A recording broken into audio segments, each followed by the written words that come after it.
Hello there and welcome to another Outward video where we talk about everything we know so far about different game mechanics. This series of videos is hopefully going to help you by answering some questions you might have about this upcoming open world RPG, and be sure to press the thumbs up button and subscribe to the channel since I plan to cover Outward in depth when it comes out on 26th of March.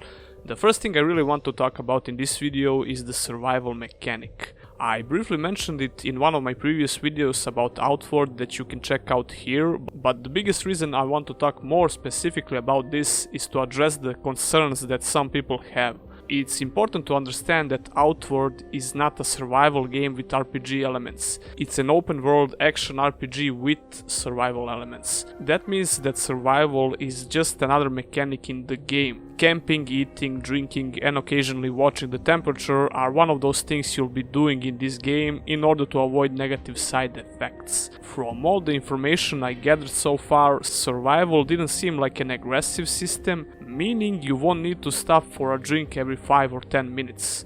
It also makes perfect sense to include it from a narrative point of view, since you're just a common guy or a girl and not some epic hero.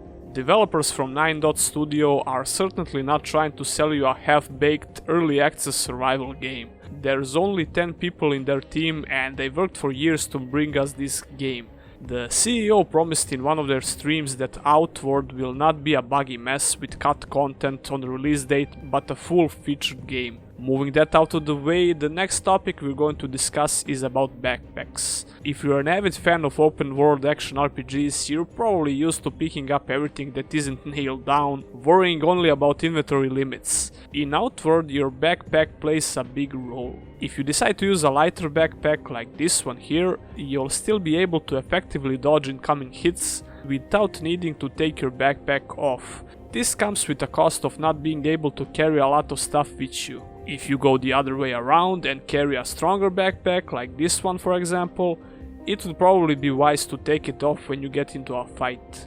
Don't worry though, you can do it with a simple button press, and if you die it won't be that hard getting it back. Some backpacks have unique properties like this one. The food you're carrying around will go stale, but in some backpacks it will go stale slower.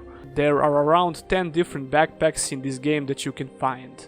Making backpacks more important than usual makes sense in this game, since you're just a simple adventurer and deciding what will you choose to carry with you on your travels can be a nice quote-unquote preparation mechanic. We don't know a whole lot about the loot, but we know there are loot tables. This means that the loot is randomized and not predetermined, and besides 3 different story paths, this will be one of the reasons to replay the game with different characters. I would like to see more info about this, since randomized loot can mean a lot of things. I assume that chests and similar containers will have randomized loot, but we might still be able to find some hand-placed loot, although don't quote me on this. When it comes to traversing the world, some people wanted to know, are there mounts in the game? Nope, there are no mounts in this game, but we'll be able to find equipment that will increase our movement speed. Since there is no fast travel in the game, it's good to know that we'll have at least some options to move faster. This could be the problem if the world is really big, but I don't think this is the case.